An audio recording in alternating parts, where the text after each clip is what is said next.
Hello students, vision IAS संवाद के आज के सेशन में मैं रुचि सिंह आप सभी का स्वागत करती हूँ। आजकल हम न्यूज़ में अक्सर चैट जीपीटी और डीप फेक जैसे टर्म्स के बारे में अक्सर सुनते हैं। इसलिए आर्टिफिशियल इंटेलिजेंस, पोटेंशियल रिस्क और बेनिफिट्स के बारे में डिटेल तरीके से आज हम चर्चा करेंगे। C4IR centre for fourth industrial revolution के लॉन्च पे प्रधानमंत्री नरेंद्र मोदी जी ने कहा था कि इमर्जिंग फील्ड्स जैसे कि artificial intelligence, internet of things, machine learning देश की प्रगति को नई ऊंचाइयों पर ले जा सकते हैं और सिटीजन्स की क्वालिटी ऑफ लाइफ को भी इम्प्रूव कर सकते हैं। ये कहते हुए हमें ये भी जानने की ज़रूरत है कि ऐसी तकनीकी जो विकास हैं उनकी दोहरी प्रकृति होती है। बड़ी बड़ी पर्सनालिटीज जैसे कि एलन मस्क और जॉफ्री हिल्टन ने, जिन्हें हम गॉडफादर ऑफ एआई कहते हैं, उन्होंने आर्टिफिशियल इंटेलिजेंस के बढ़ते हुए उपयोग पर चिंता व्यक्त की है। तो आज हम इसी टॉपिक पर डिटेल तरीके से बात करने के लिए स्वागत करते हैं विजन आईएएस के एक्सपर्ट फैकल्टी जितेंद्र सर का। Hello sir, welcome to Vision IAS Samvad. Thank you ma'am. Sir, अपनी हम चर्चा को आगे बढ़ाते हैं। उसके लिए मेरा पहला प्रश्न आपसे ये रहेगा कि आर्टिफिशियल इंटेलिजेंस को सरल शब्दों में कैसे समझें। अगर आर्टिफिशियल इंटेलिजेंस की हम लोग बात करें, इसको सिंपल लैंग्वेज में डिफाइन करने की, तो कंप्यूटर और रोबोट के ऐसे कार्य करने की क्षमता जो कि आम तौर पर किसी बुद्धिमान जीव या मनुष्य द्वारा की जा सकती है, वो होती है आर्टिफिशियल इंटेलिजेंस। जैसे कि हम इसके एग्जाम्पल्स की बात करते हैं तो हम गूगल पे कोई भी चीज़ अगर सर्च करते हैं तो उसी से रिलेटेड सजेशंस हमें आने लगते हैं। ड्राइवरलेस कार की बात करी जा रही है, वो एआई पे बेस्ड होगी। क्रिएटिव राइटिंग की बात करी जा रही है, वो एआई पे बेस्ड होगी। स्मार्ट होम में जो अप्लाइंसेस यूज़ होते हैं वो एआई पे बेस्ड होंगे। और अभी अभी जो एआई का जो चैट जीपीटी आया है, गूगल का जेमिनी है, ये सारे के सारे एआई पे बेस्ड है। सर, आजकल हम ये भी देखते हैं कि आर्टिफिशियल इंटेलिजेंस और मशीन लर्निंग को इंटरचेंजेबली यूज़ किया जाता है, तो इसके बारे में थोड़ा हमें बताइए।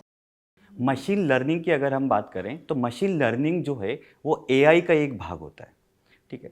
और मशीन लर्निंग जो है मूल रूप से एक एल्गोरिथम होता है जो कि सॉफ्टवेयर को चलाने में मदद करता है। इसके लिए यह यूज़र द्वारा देखे गए परिणामों के आधार पर एक नमूना तैयार करता है और उस नमूने के आधार पर यूज़र द्वारा जो भविष्य में प्रश्न पूछे जाते हैं उनके लिए एक पैटर्न तैयार करता है। इस प्रकार जो कंप्यूटर होता है वो मानव मस्तिष्क की भांति सोचने समझने की क्षमता विकसित कर लेता है और इस क्षमता का निरंतर विकास होता रहता है। ये एक मशीन लर्निंग होता है।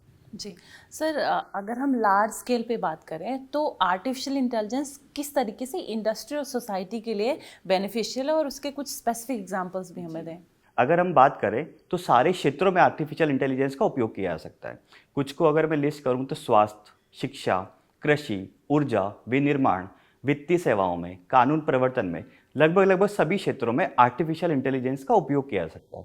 हम लोग थोड़ा एक एक क्षेत्र के बारे में थोड़ा डिटेल से बात करते हैं, थोड़े एग्जाम्पल्स के साथ कि कैसे उसमें उपयोग किया जाता है। सबसे पहले बात करते हैं स्वास्थ्य के क्षेत्र की। तो स्वास्थ्य में हम लोग बात करते हैं निमोनिया और कैंसर जैसी जो बीमारियां हैं उनका पहले से पता लगाना और उनका बेहतर तरीके से निदान करना वो एआई की सहायता से किया जा सकता है।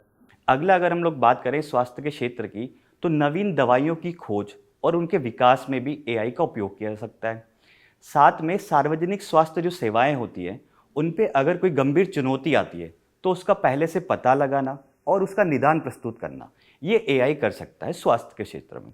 अगर हम कृषि के क्षेत्र की बात करें तो कृषि के क्षेत्र में एआई का उपयोग लगभग सभी क्षेत्रों में किया जा सकता है। जैसे कि मृदा का विश्लेषण हो गया, मृदा का अध्ययन हो गया, इन क्षेत्रों में। साथ ही साथ में जब फसल उगी हुई है तो उसमें कौन सा उर्वरक डालना है, उसमें कौन सा कीटनाशक डालना है, साथ में जो फसल के जो विपणन होता है और उसका भंडारण होता है उसमें भी एआई का उपयोग किया जा सकता है। अब हम बात करते हैं विनिर्माण की कि विनिर्माण में कैसे एआई का उपयोग किया जा सकता है। तो एआई की सहायता से जो भी उत्पाद बनाए जाते हैं उनकी गुणवत्ता को बेहतर किया जा सकता है। साथ साथ में जो विनिर्माण क्षेत्र में जो भी उपकरण यूज होते हैं अगर उनमें कोई फॉल्ट है तो वो एआई की सहायता से आपको पता लगाया जा सकता है। साथ में जो विनिर्माण क्षेत्र की आपूर्ति श्रृंखला होती है उसका रियल टाइम पे ट्रैकिंग वो एआई की सहायता से किया जा सकता है। अगर ऊर्जा के क्षेत्र में इसकी बात करें कि एआई का उपयोग कैसे किया जा सकता है तो एआई की सहायता से हम एक स्मार्ट ग्रिड का निर्माण कर सकते हैं। अगला अगर ऊर्जा के क्षेत्र में बात करें तो ऊर्जा का जो चोरी होती है, भारत में ये समस्या बहुत गंभीर है, तो एआई की सहायता से उस चोरी को रोका जा सकता है या उसको कम किया जा सकता है। साथ में ऊर्जा का जो उत्पादन होता है, ऊर्जा का जो वितरण होता है और ऊर्जा का जो ट्रांसमिशन होता है, उसमें अगर कोई फॉल्ट है तो वो एआई की सहायता से पता लगाया जा सकता है। ठीक है। अगर हम बात करें वित्तीय सेवाओं की, तो एआई की सहायता से वित्तीय जो सेवाएं हैं उनका स्वचालन किया जा सकता है। साथ साथ में जो वित्तीय धोखाधड़ी होती है उसकी रोकथाम भी एआई की सहायता से कर सकते हैं। अगर कानून प्रवर्तन की बात करी जाए कि कानून प्रवर्तन में कैसे एआई का उपयोग किया जा सकता है, तो जो कानून प्रवर्तन एजेंसियां हैं वो एआई की सहायता से अपराधी जो है उसकी पहचान कर सकती है। साथ साथ में अपराधी का जो वॉइस रिकॉग्निशन होता है वो किया जा सकता है। और ऐसा भी किया जा सकता है एआई की सहायता से कि जो अपराध होते हैं उनका पूर्वानुमान भी लगाया जा सकता है। तो हम लोग देखते हैं कि एआई के काफ़ी सारे उपयोग है। अगर हम कुछ अन्य लाभों की बात करें एआई की, तो वो होंगे कि डिसीजन मेकिंग में इसका उपयोग किया जा सकता है, प्रॉब्लम सॉल्विंग में इसका उपयोग किया जा सकता है। मतलब इसके उपयोग बहुत सारे, और आने वाले टाइम में इसके और भी उपयोग बढ़ेंगे। सर, जैसा आपने बताया कि अगर एआई का सही तरीके से इस्तेमाल किया जाए तो इसके बहुत सारे लाभ हैं, परंतु इसके दुरुपयोग भी हो सकते हैं। तो एआई को व्यापक रूप से अपनाने के लिए क्या पोटेंशियल रिस्क और चैलेंजेस हैं, इसके बारे में हमें बताएं। अभी जैसे हमने थोड़ा देर पहले देखा कि एआई के क्या क्या लाभ हो सकते हैं, लगभग लगभग हर क्षेत्र में उसके लाभ है ना, परंतु इसके जोखिम भी काफ़ी सारे हैं। आपने शुरुआत में जब वीडियो शुरू हुआ था, इंट्रोडक्शन में आपने बताया था कि एलन मस्क खुद बोलते हैं कि एआई के पोटेंशियल जोखिम है भविष्य में।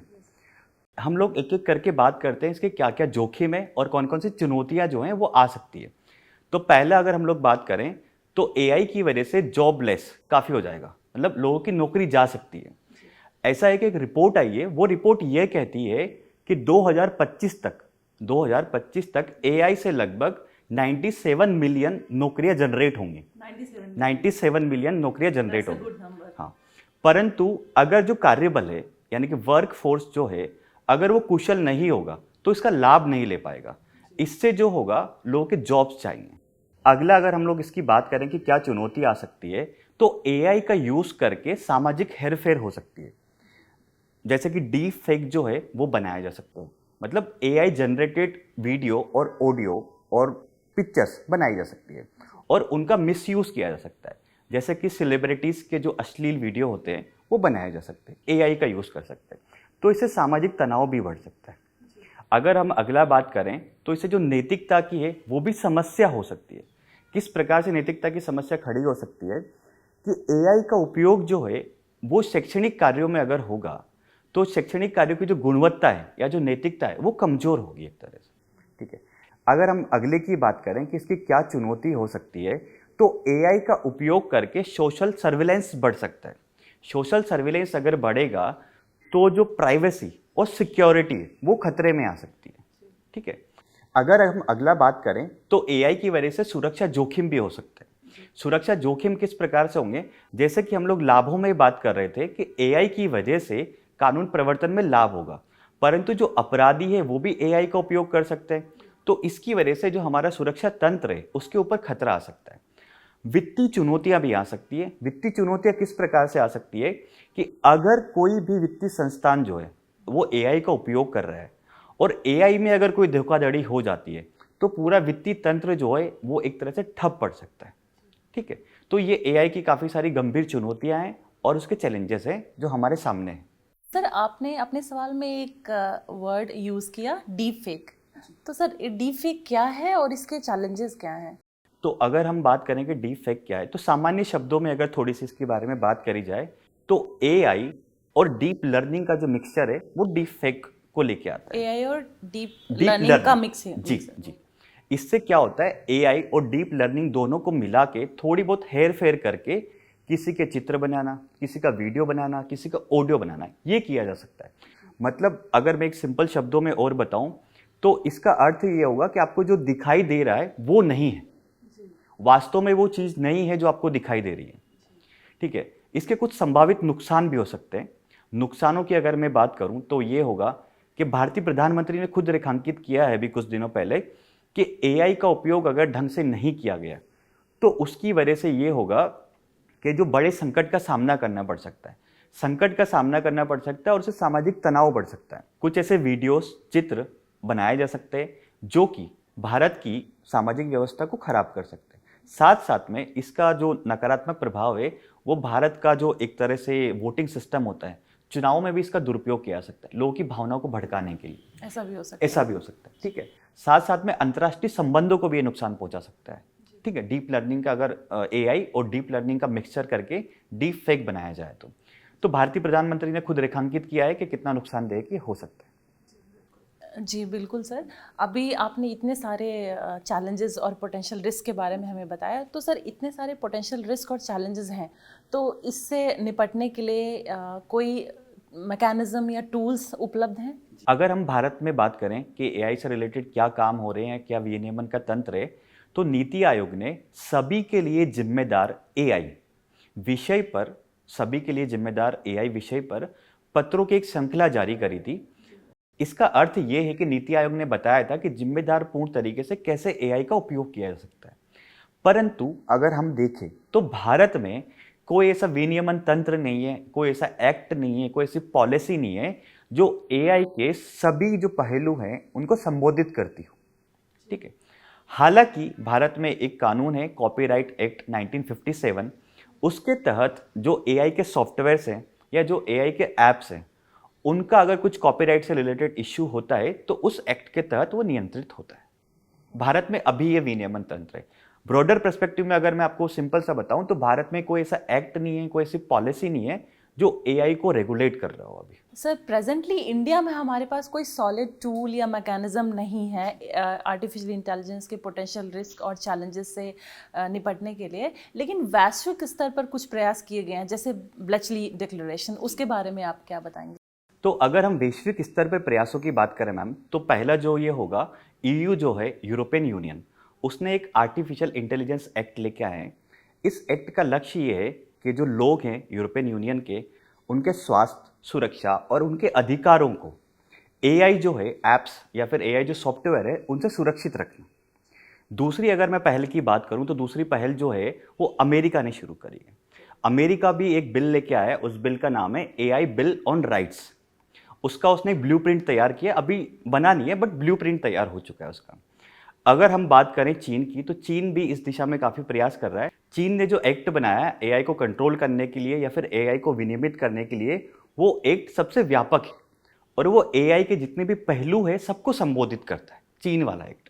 ब्लेचली घोषणा की आपने पहले बात करी अभी, तो उसके बारे में थोड़ा सा जान लेते हैं कि वो क्या है। तो ब्लेचली घोषणा ये है कि जो एआई है उसका पोटेंशियल यूज कैसे किया जाए भविष्य में, उसको संबोधित करती है। साथ साथ में जो एआई के जोखिम हो सकते हैं उसके बारे में वो बताती है कि क्या क्या जोखिम हो सकते हैं, उन जोखिमों का निदान कैसे किया जाए उसके बारे में वो बताती है। और एआई जो तकनीक है वो विश्व स्तर की है, तो अंतर्राष्ट्रीय स्तर पर एआई को लेके कैसे कॉपरेशन जो है उसको स्थापित किया जाए, ये सारा कुछ इस घोषणा के अंतर्गत आता है। तो ये चार पहलुओं की हम लोग बात कर सकते हैं जो वैश्विक स्तर पर चल रही है एआई को रेगुलेट या फिर एआई को विनियमित करने के लिए।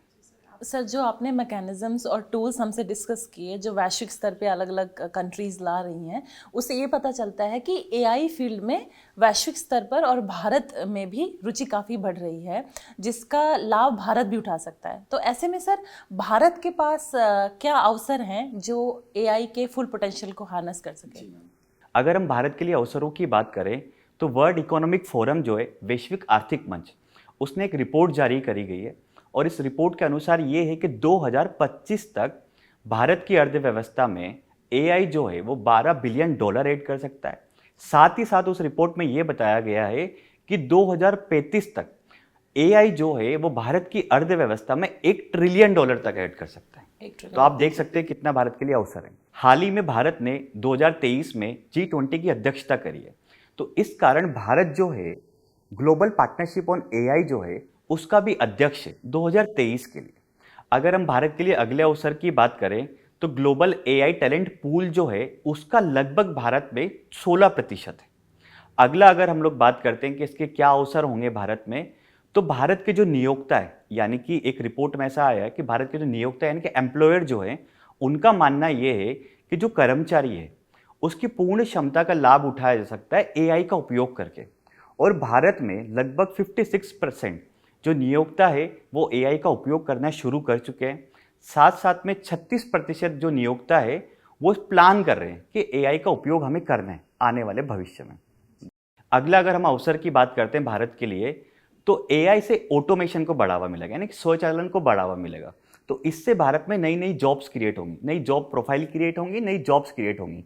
एक आंकड़ा आया है, वो ये बताता है कि फरवरी 2023 में भारत में लगभग 45,000 जॉब्स क्रिएट हुई है जो कि एआई से संबंधित है। आप देख सकते हैं काफ़ी बड़ा आंकड़ा, एक महीने में मतलब 45,000 नौकरियां क्रिएट हुई हैं।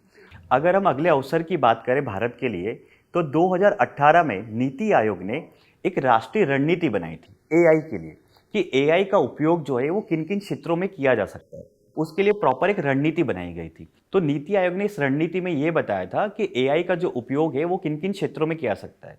तो नीति आयोग ने बताया था कि एआई का उपयोग भारत में स्वास्थ्य देखभाल, शिक्षा, कृषि, साथ साथ में स्मार्ट सिटीज़, स्मार्ट मोबिलिटी, इन सब में किया जा सकता है। नीति आयोग ने ये सारी चीज़ें उसमें बताई थी।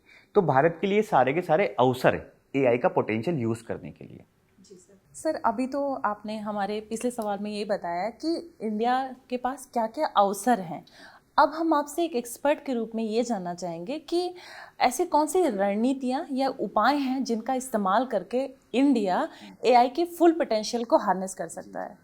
अगर जैसे बात करें कि एआई का उपयोग तो काफ़ी ज़्यादा होने वाला है भविष्य में, तो भारत को भी इसके लिए तैयार रहना होगा। और भारत को एआई का फुल पोटेंशियल यूज़ करने के लिए बहुआयामी और बहुक्षेत्रीय रणनीति की आवश्यकता होगी, यानी कि काफ़ी सारे क्षेत्रों में एक साथ काम करना होगा। हम लोग एक एक करके बात करते हैं कि किन किन क्षेत्रों में भारत को कार्य करने की आवश्यकता होगी ताकि एआई का जो फुल पोटेंशियल है वो यूज़ किया जा सके। तो पहला मैं अगर आपको बताऊं तो एआई के लिए एजुकेशन जो सेक्टर है उसी में कोर्सेज चलाए जाएं कुछ, ताकि शुरुआत से ही पता लगे लोगों को कि एआई क्या है, एआई का क्या पोटेंशियल है, और शुरुआत से ही सीखा जा सके। अगला अगर हम लोग बात करें तो भारत में एआई से संबंधित जो रिसर्च है उसको बढ़ावा देने की आवश्यकता है। इसके लिए किया सकता है कि रिसर्च के लिए फाइनेंस प्रोवाइड किया जाए भारत सरकार की ओर से या फिर राज्य सरकार की ओर से, या फिर इसमें निजी निवेश को बढ़ावा दिया जाए। साथ साथ में रिसर्च को बढ़ावा देने के लिए सेंटर ऑफ एक्सीलेंस जो है उनका निर्माण किया जाए ताकि रिसर्च जो है वो संस्थागत रूप से आगे बढ़ाया जा सके। भारत में जैसे हम लोग जब कमियों की बात कर रहे थे रेगुलेट करने की, तो मैंने वहाँ पे आपको बताया था कि वहाँ पे कोई पॉलिसी या फिर कोई एक्ट नहीं है भारत में जो एआई को रेगुलेट करता हो। तो भारत में एक व्यापक तौर पे कोई एक्ट या फिर कोई पॉलिसी बनाई जाए जो एआई के सभी पहलुओं को संबोधित करती हो, और एआई का भविष्य में कैसे भारत में उपयोग किया जाएगा, क्या पोटेंशियल है, सभी पहलुओं को संबोधित करते हुए एक रणनीति बनाई जाए। ठीक है। अगला अगर हम लोग बात करें तो एआई जो है उसके लिए जो एप्स डेवलप हो रही हैं, जो सॉफ्टवेयर डेवलप हो रहे हैं, उसका इंफ्रास्ट्रक्चर भारत में नहीं है। तो भारत में उस अवसंरचना का निर्माण किया जाए ताकि जो जैसे चैट जीपीटी जो है वो अमेरिका में डेवलप हुआ, भारत में अभी ऐसा कोई एआई से रिलेटेड टूल डेवलप नहीं हुआ है। तो भारत में ऐसी अवसंरचना बनाई जाए ताकि भारत में भी जो एआई से रिलेटेड ऐप है या फिर सॉफ्टवेयर है वो डेवलप किया जा सके। जैसे कि हमने पहले बात करी थी कि भारत में जो एआई से रिलेटेड काफ़ी सारे जॉब्स क्रिएशन होंगे। अभी मैंने आपको थोड़ी देर पहले एक आंकड़ा बताया था कि फरवरी 2023 में ही भारत में 45,000 नौकरियां जो हैं वो एआई से संबंधित हुई है, जनरेट हुई है। तो भारत में अगर कार्यबल जो है उसको प्रशिक्षित नहीं किया जाएगा तो एआई से रिलेटेड जो नौकरियां जनरेट हो रही है उनका लाभ नहीं लिया जा सकेगा। तो करने की ये आवश्यकता कि भारत में एआई की आवश्यकताओं के अनुसार वर्क फोर्स तैयार किया जाए और उसको स्किल किया जाए। तो ये सारी रणनीतियां जो है वो भारत सरकार, राज्य सरकार और निजी क्षेत्र के स्तर पर किए जाने की आवश्यकता है ताकि भविष्य में एआई का पूरा उपयोग या फुल पोटेंशियल का उपयोग भारत सरकार कर सके और भारत में सामाजिक आर्थिक जो विकास है उसको बढ़ावा मिल सके। थैंक यू सर, आपने इस टॉपिक पे हमसे इतनी डिटेल तरीके से चर्चा की। Thank you ma'am. इस सब चर्चा से मुझे एक स्टेटमेंट याद आता है, technology can be a useful servant but a dangerous master. दूसरे शब्दों में, टेक्नोलॉजी का अगर सही तरीके से इस्तेमाल करें तो वो समाज को प्रगति की तरफ ले जा सकता है, और अगर इसे गलत तरीके से इस्तेमाल किया जाए तो ये डिस्ट्रक्शन की तरफ भी समाज को धकेल सकता है। इन्हीं पंक्तियों के साथ आज का सेशन मैं कंक्लूड करना चाहती हूँ। धन्यवाद हमारे साथ बने रहने के लिए। मिलते हैं आपसे अगले सेशन में।